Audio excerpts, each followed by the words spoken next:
Agora é o momento da pregadinha, né, Fefe? O Senhor usa a vida dela com grande poder, através da vida dela. Que o Senhor possa te usar, que o Senhor possa falar conosco através da tua vida. Senhor, tira toda ansiedade, todo medo. Que da boca dela, Senhor, só saia aquilo que o Senhor permitir, que o Senhor colocou para falar conosco. Em nome de Jesus. Boa noite, na Real Jeans! Aê! Como é que vocês estão? Estão tudo bem? Então, a pregadinha vai ser um pouco diferente. Eu acho que nunca teve, né? Vai ser um pouco diferente ali, né? Pode colocar, Gabriel. Nosso título da pregadinha de hoje é Quem Você É em Nárnia. Quem já assistiu as Crônicas de Nárnia aqui? Levanta a mão. Uma boa parte. Para quem não assistiu, é simples. Esses 4 irmãos aqui se mudaram para uma casa nova, por causa da guerra. Entraram em um guarda-roupa e viram um mundo cheio de magia. Para quem não sabe, o autor dos livros, porque é um livro também, era ateu e depois virou cristão. Então, né? Glória a Deus. Pode passar, Gabriel.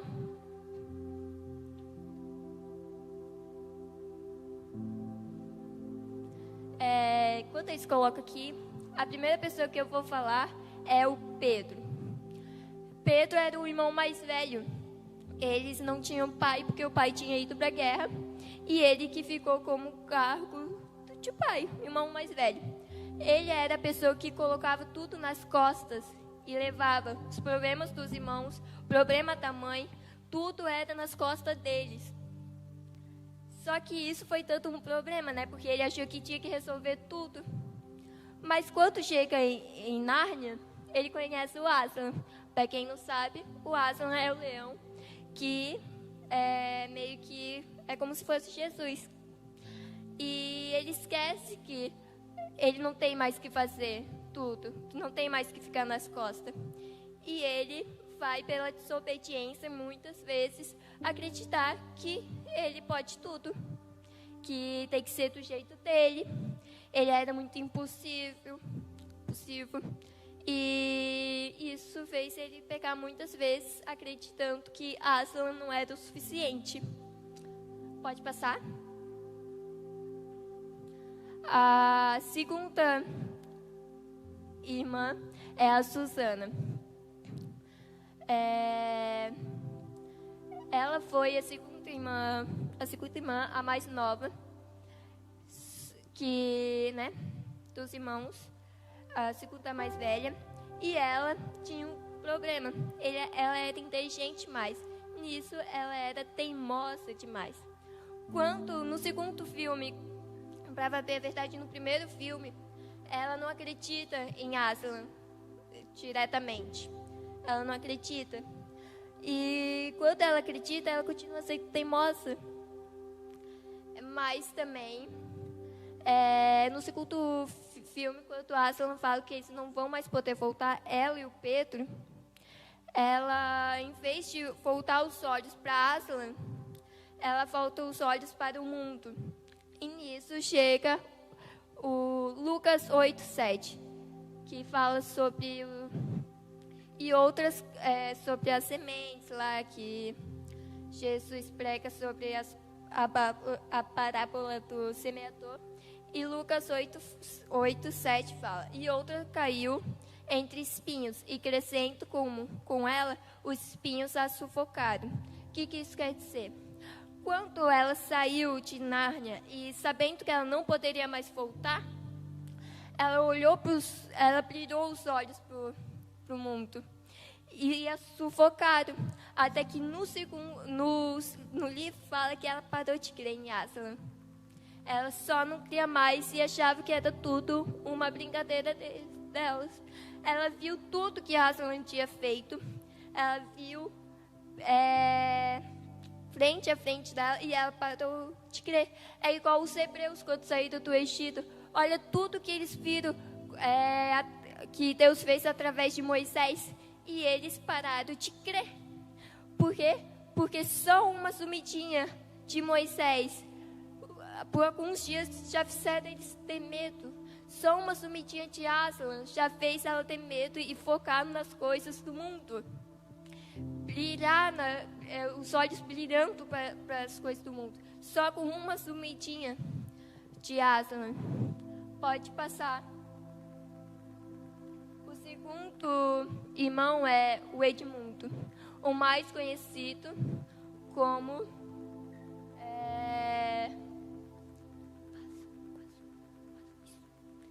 o Edmundo, mais conhecido como o terceiro irmão mais velho. Ele é o mais conhecido porque ele traiu os irmãos. Ele foi igual a Judas, ele foi igual a gente. A gente traiu a Deus por coisa qualquer. Judas traiu a Deus por 30 medalhas de ouro. Por 30 moedas, quer dizer. E a gente trai Deus com celular, notebook, televisão, TikTok, futebol e outras coisas. E Edmundo traiu por coisas mais fúteis. Traiu por docinhos, como a feiticeira fala no filme. Só que, pode passar? Aslan aparece. Aslan era o leão que meio que comandava Nárnia. E ele estava no texto do começo, até que João 1, no princípio era o verbo, e o verbo estava com Deus, e o verbo era Deus. Aslan estava no princípio desde o começo, desde a criação de Nárnia, ele estava lá.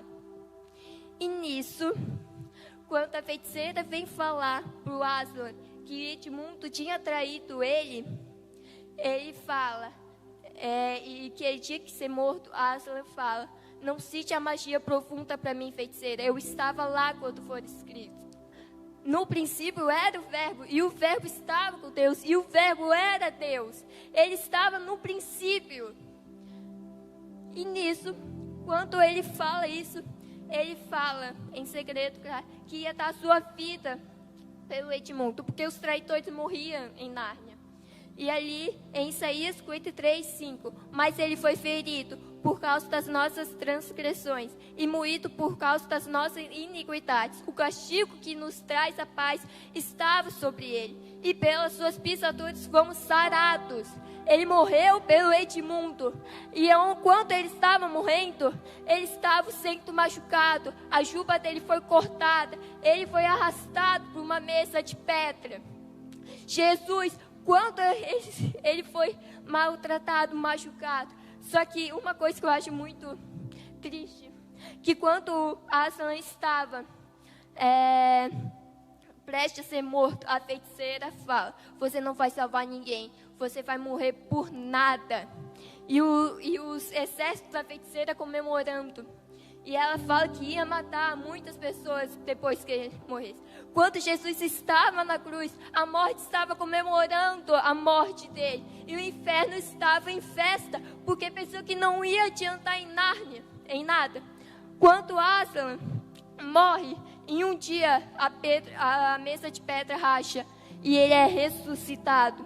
E ele fala que se a feiticeira conhecesse a magia profunda verdadeiramente, ela saberia que se uma pessoa não culpada pela traição morresse no lugar de outra pessoa, a morte não ia querer a vida dessa pessoa. A mesma coisa com Cristo. Se o diabo conhecesse verdadeiramente a palavra de Deus, ele saberia que Deus não daria o filho dele para morrer por nada, para morrer e depois não ressuscitar.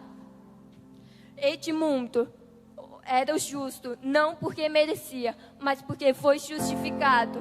Ele sabia o que era ser perdoado e por isso também era rápido em perdoar. Nós somos Edmundos. E infelizmente, porque a gente troca Cristo por nada. Sempre, todo santo dia a gente está trocando Cristo por nada. Mas diferente de Judas, Edmundo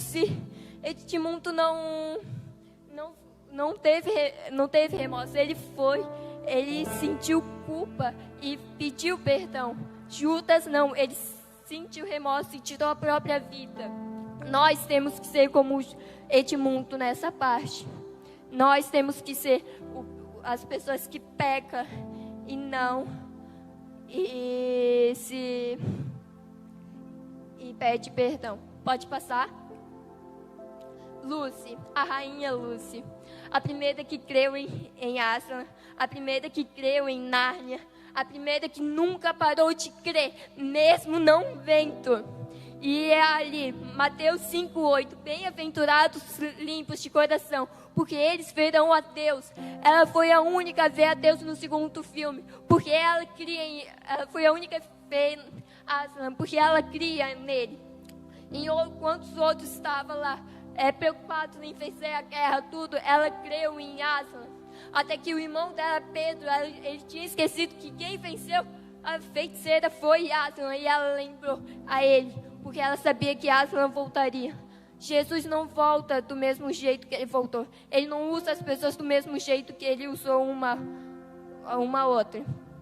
E nisso, quando ela vê Aslan, ela vê, no segundo filme, ela fala: tu tá maior, Aslan, tu cresceu. E ele fala que quanto mais ela cresce, mais ele cresce.